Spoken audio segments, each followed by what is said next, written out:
The year is 2020. You're walking through a metropolis engineered for 1 million people. The skyline looks like a billionaire's mood board. Paris-style boulevards, glass towers like futuristic obelisks, parks trimmed so perfectly they feel fake. And then you notice the one detail that ruins the illusion. The lights still change from red to green, for cars that never arrive. The wind whistles through empty elevator shafts of a 40-story luxury complex that has never had a single tenant. This isn't a video game. This isn't post-apocalyptic cinema. This is modern China, where a mathematical impossibility became normal. Life. 65 million empty homes. That's enough housing to shelter the entire population of France. And at its peak, this property machine swelled into the largest asset class ever created, worth roughly $60 trillion, and it is now collapsing in slow motion. Today we're not just reading charts. We're going inside the human cost, the corruption, and the absurd logic of the biggest Ponzi scheme ever disguised as urbanization. Buckle up, it gets ugly. Start with a number that sounds fake until you check it twice. Between 2011 and 2013, China used more cement than the United States used in the entire 20th century. In 3 years, China poured more concrete than America used to build the Hoover Dam, the interstate highway system, the Empire State Building, and a century of suburbs combined. How? Did a billion people suddenly need homes overnight? No, this wasn't housing, this was GDP dopamine. To understand the addiction, go back to 1994. Beijing overhauls the tax system. The central government keeps the lion's share of revenue. But local governments are still responsible for roads, schools, hospitals, and development. Translation: you're still paying for everything, but you're no longer allowed to collect enough money to do it. So local officials look around for the one asset they can monetize: land. In China, the state owns all land. So local governments start seizing farmland, paying peasants pennies, then selling that land to developers for millions through land transfer fees. Overnight, this becomes the financial engine of the entire system. But here's the catch. To keep the cash flowing, land prices must keep rising. If land falls, the local government goes bankrupt. So the incentive becomes simple. Build anything, anywhere, forever.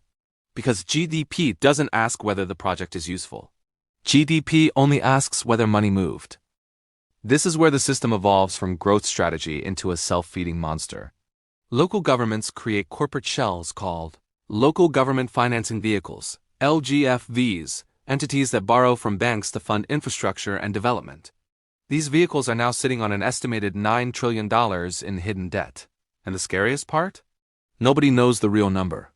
The structure becomes a loop. Local governments sell land to LGFVs, often entities they effectively control, pumping land prices using inflated valuations to borrow more from banks, which the state also influences, and using that borrowed money to build more apartments that nobody lives in. It's a snake eating its own tail. Except the snake is made of concrete, and the tail is the life savings of the Chinese middle class. This is how you end up with entire cities built as investments, not communities. Places like Ordos and Inner Mongolia, hailed as the Dubai of northern China, then reported as a ghost town where the only consistent residents were street sweepers cleaning dust for people who never showed up. And once you've built an economy that depends on construction to survive, stopping construction isn't a slowdown. It's a heart attack. Now we get to the part that makes this more than an economic bubble. This is where it becomes a social wound. In the West, when you buy a new build, you pay a deposit and you pay the mortgage when the house exists. You don't pay for pizza before the oven turns on. But in China, the dominant model is pre-sale. Imagine you're Mr. Li, factory manager. 60-hour weeks for 20 years.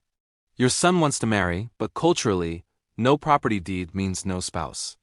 So Mr. Li pools his life savings, his parents' savings, maybe even the in-laws. Then he walks into a glowing showroom for Evergrande, the superstar developer. He sees a perfect model tower, gym, park, family life. Completion date, 2023, they promise. Then they ask him to pay upfront or take out the mortgage immediately and start paying today for a home that is currently a hole in the ground. And here is the trick.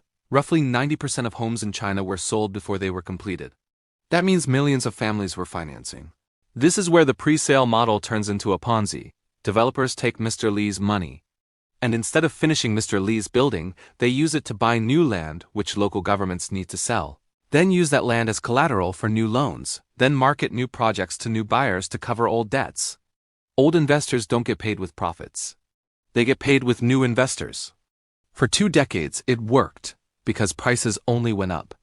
People didn't panic because on paper, their unfinished apartment was already up 20%. The dream felt real. Then August 2020 hits. Beijing introduces the 3 red lines. Policy is a set of rules that limits developer borrowing when debt ratios are too high. Suddenly, the leverage pipeline clamps shut. Evergrande, sitting on roughly $300 billion in liabilities, can't borrow more. No borrowing means no payments to contractors. No payments means cranes stop. Concrete freezes mid-dream. And now Mr. Li is paying a mortgage for a building that may never exist.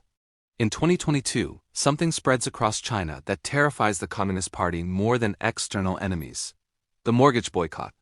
Thousands of buyers organize on apps like WeChat and Douyin and say, "If you don't build it, we don't pay." That's not just protest. In a surveillance state, that's a social rupture.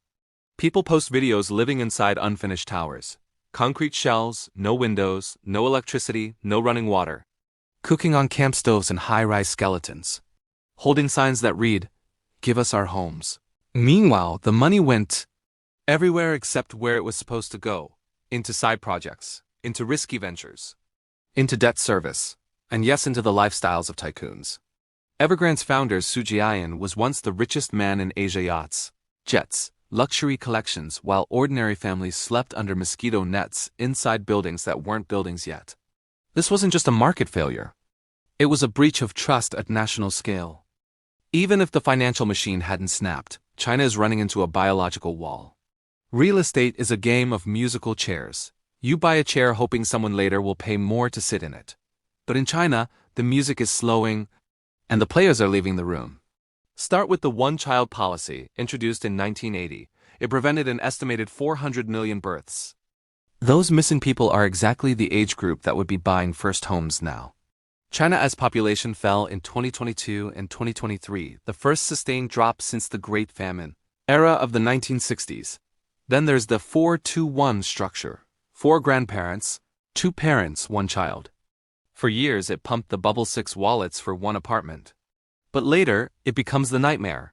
1 child inherits multiple apartments from parents and grandparents. 1 person. 3 apartments. Who do they sell to? Their peers, who also inherited 3 apartments. Now add the cultural shift. Youth unemployment hit a record in 2023, officially above 20% before authorities stopped publishing the data. Young people embraced tankping, lying flat. Less marriage, fewer kids, fewer mortgages. Marriage stats tell the story. 13.5 million marriages in 2013. Only 6.8 million in 2022. That's a 50% crash in household formation. No new households means no real demand for new homes, just a mountain of supply waiting for buyers who don't exist. And here is where it gets even darker. Some of these assets aren't even durable. China has a phrase for flimsy, corrupt construction: tofu dreg projects. The term was popularized in 1998 by former Premier Zhu Rongji, comparing weak infrastructure to the dregs left after making tofu. In the race to build faster and cheaper, quality control didn't take a back seat. It got thrown out of the car.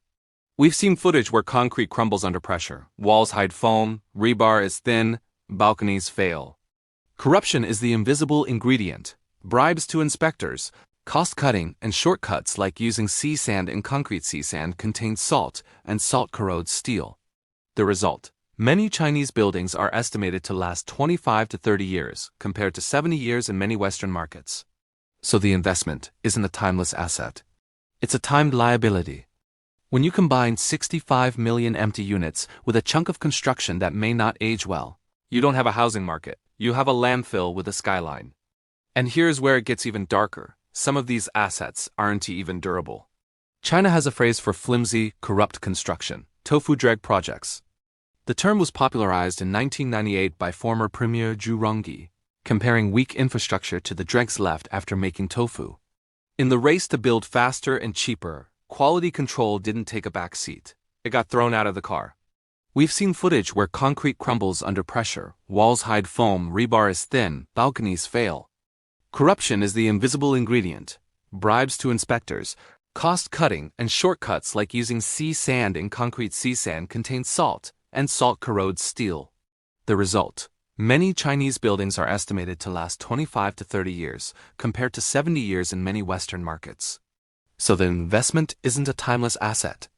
It's a timed liability. When you combine 65 million empty units with a chunk of construction that may not age well, you don't have a housing market. You have a landfill with a skyline. Now the question: why should someone in Ohio or Manchester care?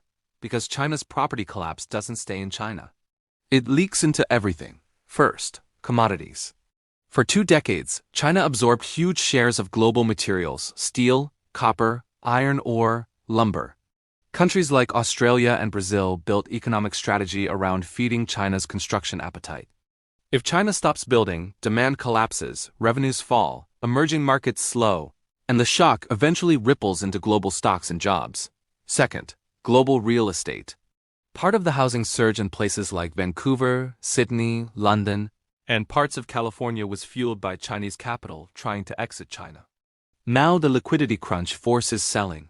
Developers pull back abroad, projects stall. Luxury markets cool when the marginal buyer disappears. Third, deflation export. Domestic demand in China weakens, factories look outward, and cheap goods flood global markets: EVs, solar panels, electronics.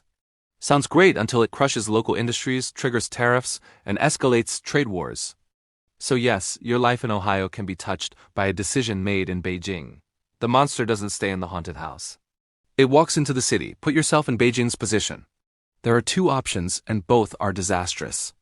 Option 1. Let developers collapse freely. That's the Lehman approach: instant wipeout, bank stress, mass unrest. Politically unacceptable. Option 2. Print and bail everyone out. That protects stability now but risks currency weakness, moral hazard, and a zombie economy, Japan-style stagnation, but with a far larger and still rising middle class. So the CCP tries a third route: controlled demolition. Banks are pushed to fund near-finished projects to reduce riots, while letting some developers die. Evergrande was ordered into liquidation by a Hong Kong court in January 2024.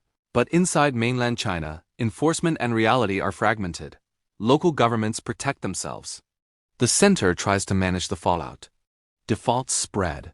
Country Garden, Sino-Ocean, Sonic dominoes in slow motion.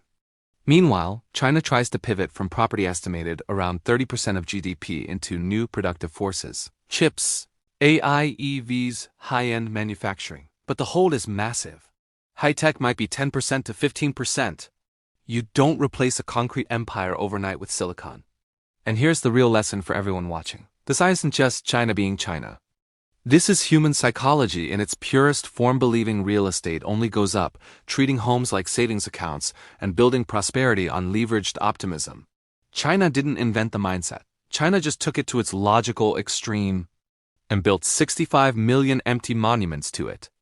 Final thought. You can print money, you can pour concrete, but you cannot print trust.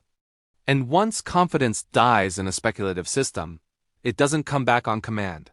If you want the sequel to this disaster movie, the prequel is Japan. Because Japan shows what happens after the bubble pops, when the country doesn't collapse overnight, but slowly ages into decades of nothing happening. And trust me, that's sometimes the scariest ending of all.